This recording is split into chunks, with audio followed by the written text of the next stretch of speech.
Pemirsa masih di IDX Langsung Closing dan kami juga masih menggunakan untuk bisa berpartisipasi di WhatsApp interaktif kami di 0812 di 8788 di 3723 seperti yang tertera di layar televisi Anda.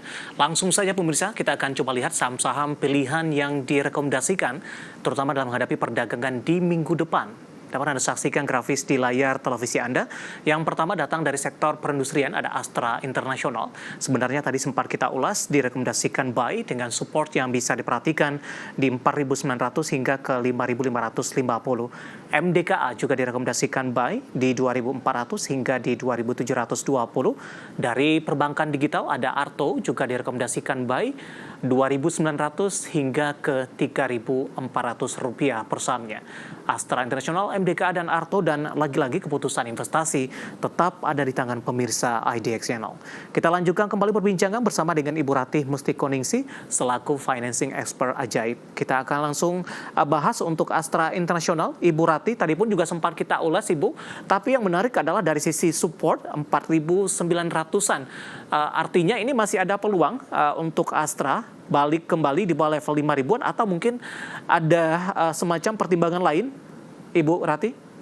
Baik, jadi untuk Astra ya kita melihat memang secara teknikal tadi ada bullish reversal dari fase bearish jangka pendeknya ya. Jadi kalau kita bisa bilang memang tadi supportnya di 4930, tapi tadi bisa dipertimbangkan untuk area support terdekat di 5100. Jadi 4900 itu adalah support kritikal. Jadi kalau misalnya break di area 4900 mungkin bisa dikurangi posisi karena ada potensi untuk Astra ini membentuk lower low lagi gitu ya. Jadi masih mengalami bearish nih kalau misalnya memang break di support kritikalnya di 4.900. Secara katalis kita melihat sih masih oke ya, penjualan mobil nasional juga terakhir di bulan Desember itu tumbuh 1,1% month on month, walaupun memang mungkin di beberapa minggu terakhir ini ada katalis negatif, tapi kita lihat secara teknikal, secara konsumsi domestik kita, IKK kita juga masih tumbuh positif. Nah ini jadi katalis positif untuk Astra juga.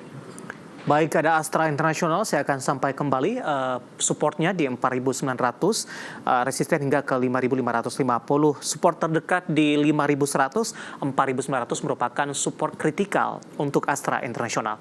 Kita beralih ke saham pilihan kedua, datang dari berbasis komoditas, ada MDKA. Posisi MDKA juga direkomendasikan buy, supportnya tadi di 2.400, resisten hingga ke 2.720, cukup lebar. Analisis, terutama dari sisi teknikal, pertimbangan merekomendasikan untuk MDKA, Ibu Ratih. MDKA kita melihat ini ada potensi reversal juga dari fase bearish jangka pendeknya. Kita melihat di sini membentuk bullish harami ya di area support. Terus kemudian kita lihat ini udah deket-deket di area supportnya, jadi bisa spekulasi buy as long as masih di atas 2.400. Kita melihat untuk MDKA masih menarik untuk diakumulasi. Perhatikan untuk area support dari MDKA tadi 4.400 ya. Kemudian area resistennya yang terdekat di 2720. Menarik kita lihat secara teknikal ada potensi rebound dari saham MDKA.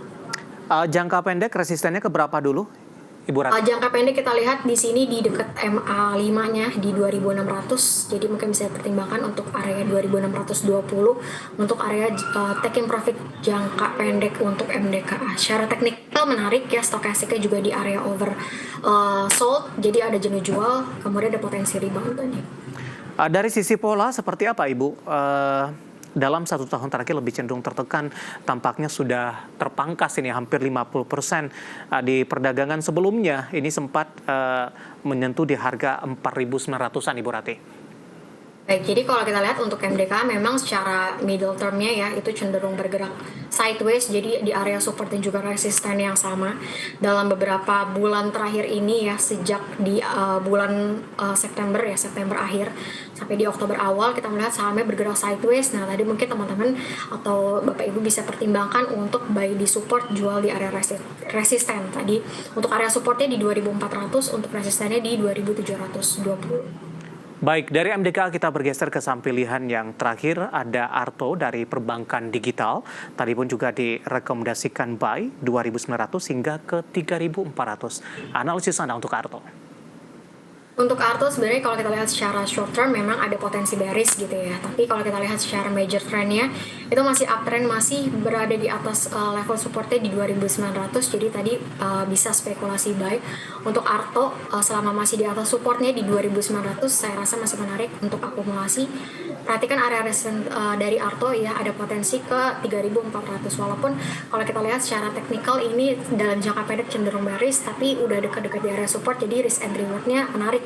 Kemudian kalau kita lihat untuk transaksi digital bank digital nasional ya, itu juga mengalami peningkatan.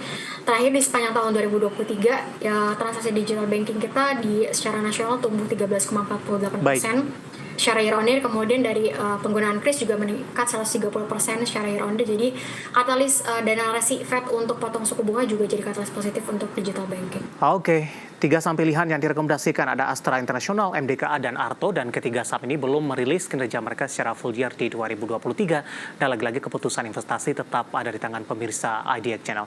Ibu Rati, hari ini cukup banyak pertanyaan yang masuk, Ibu. Saya akan coba ulas satu persatu. Yang pertama menanyakan PTMP, Ibu. Ini emiten pendatang baru di LQ45. Pasca masuk atau sebelum masuk dan sesudah resmi masuk, volatilitasnya cukup tinggi. Pertanyaan datang dari Bapak Huanji ini, untuk PTMP direkomendasikan untuk masuk tidak, Ibu? Baik, untuk PTMP memang kalau kita lihat secara volume ya, ini baru naiknya cukup signifikan di minggu lalu ya, setelah diumumkan masuk di LQ45. Jadi kalau kita lihat secara teknikal ini seperti apa? Kalau kita lihat secara teknikal memang sahamnya cukup bergerak volatile. Jadi kalau misalnya mau buy ya, mungkin bisa di spekulasi buy untuk area buy-nya di 218 sampai di area 220, itu untuk PTMP. Kemudian untuk area supportnya mungkin bisa dipertimbangkan di area 210, itu untuk PTMP. Jadi kalau misalnya bisa akumulasi tadi as long as masih di atas 210, saya rasa masih menarik. Profil risiko seperti apa, Ibu Rati, dengan volatilitasnya yang cukup tinggi? Baik, ini mungkin untuk profil risiko yang lumayan high risk gitu ya, karena tadi terkait dengan harganya, untuk volatilitas range harganya dalam satu hari itu lumayan besar gitu, lumayan panjang. Oke, kita beralih ke pertanyaan selanjutnya. Ada Bapak Wimur, tidak menyebutkan lokasinya di mana.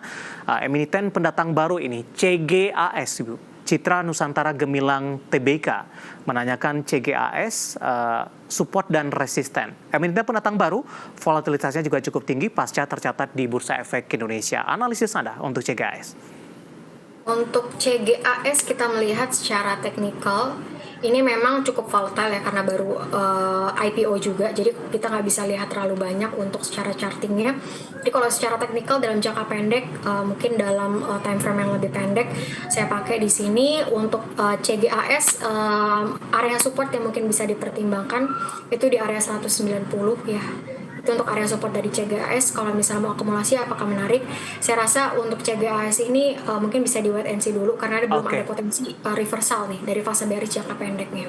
Baik, jawaban untuk CGAS, dan lagi-lagi keputusan investasi tetap ada di tangan pemirsa IDX Channel. Ibu Rati, kita masih punya satu segmen lagi, masih banyak pertanyaan. Nanti kita akan lanjutkan, kita akan jeda kembali terlebih dahulu, dan pemirsa kami akan segera kembali usai jeda berikut ini. Kita sudah sampai di segmen terakhir, dan terima kasih juga untuk Anda yang masih bergabung bersama dengan kami. Ibu Ratih, kita lanjutkan kembali. Waktu kita cukup terbatas. Selanjutnya ada Bapak Victor dari Malang. Untuk Telkom, Ibu Ratih, ambil posisi di 3970. Masih cuan meskipun tipis, karena Telkom hari ini kembali koreksi dalam di 3990. Dengan range harga 39 per ribuan dalam beberapa hari terakhir, lebih disarankan di hold atau di cut loss, Ibu Ratih. Baik, kalau untuk Telkom kita melihat memang kalau kita bisa bilang secara teknikal ini masih bergerak sideways, jadi di support dan juga resisten yang sama. Jadi kalau misalnya udah punya tadi di 3970, mungkin bisa di hold ya. Kalau misalnya koreksi mungkin bisa diakumulasi buy selama untuk Telkom ini masih bergerak di atas 3.850. Saya rasa masih menarik. Baik. Secara teknikal juga major trend masih uptrend. Selanjutnya ada Bapak Anggiat dari Bekasi menanyakan retail untuk ACES. Beli di harga 800, take profit di level berapa? Hari ini melemah cukup dalam 4,09% di 820, masih profit tapi sudah tipis ini. Tadi sempat ke 855. Di hold saja, apakah terlambat untuk profit taking untuk ACES, atau masih ada ruang pembalikan arah ACES ke 855 kembali secara intraday? Baik, jadi kalau misal tadi udah punya ya di area 800 itu di area psikologisnya. Jadi untuk ACES mungkin bisa di hold aja dulu ya, karena kalau kita bisa lihat secara teknikal ini memang masih strong bullish. Jadi selama masih di atas psikologisnya 800 ada potensi membentuk inverse head and shoulder, jadi masih menunjukkan fase penguatan.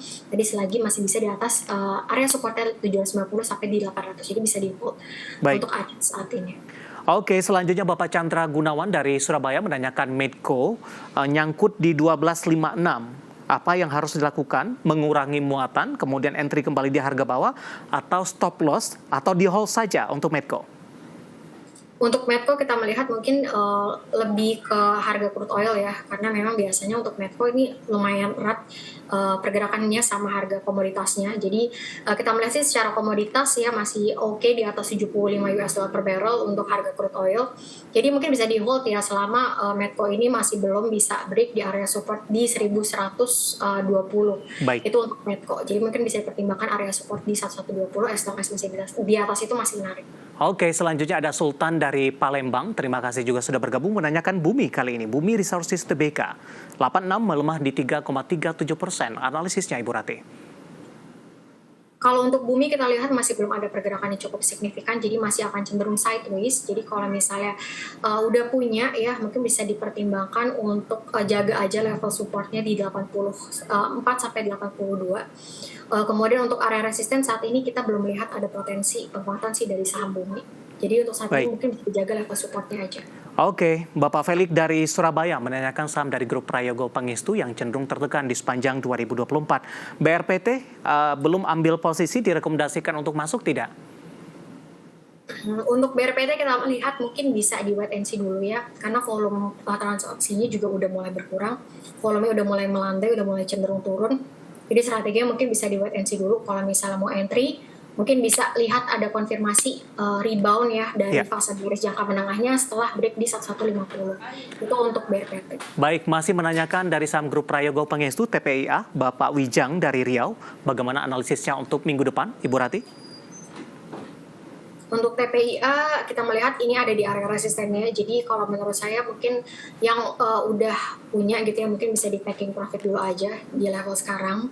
Untuk TPIA perhatikan area supportnya di 5.200. Saat ini agak sedikit susah ya untuk tembus ke area resistennya di 1.900. Jadi mungkin bisa di taking. Oke, singkat saja Ibu, masih dari grup Prayogo Pangestu Cuan, Bapak Siotang dari Medan, bisa kembali di atas 10.000 tidak Bu? Ini sudah terlalu lebar tampaknya. Penutupan hari ini sudah di 6.800. Singkat saja Ibu.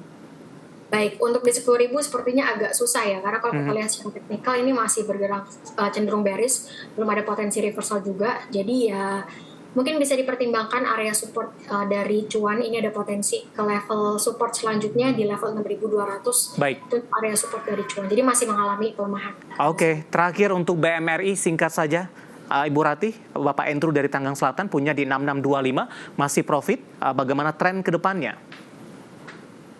Untuk saat ini untuk BMRI ya tadi ya kalau misalnya memang belum bisa break di area 6.800 ya mungkin bisa di taking profit dulu aja karena ada potensi melihat udah di overbought juga, udah jenuh beli ya, kita lihat dari stokastik. Baik. Jadi mungkin taking profit dulu. Bapak Endru dari Tangerang Selatan untuk BMRI lebih ke arah taking profit terlebih dahulu, dan lagi-lagi keputusan investasi tetap ada di tangan pemirsa IDX Channel, dan terima kasih juga untuk Anda sudah berpartisipasi di WhatsApp interaktif kami. Ibu Rati, terima kasih juga sudah bergabung, sehat selalu Ibu. Baik, terima kasih Pak Dev. Baik, ada Ibu Rati Mustikoningsih, Financing Expert Ajaib. Akhirnya, saya David Sanovel dan seluruh rekan kerja yang bertugas mengucapkan terima kasih selama bergerak pekan, dan sampai berjumpa kembali.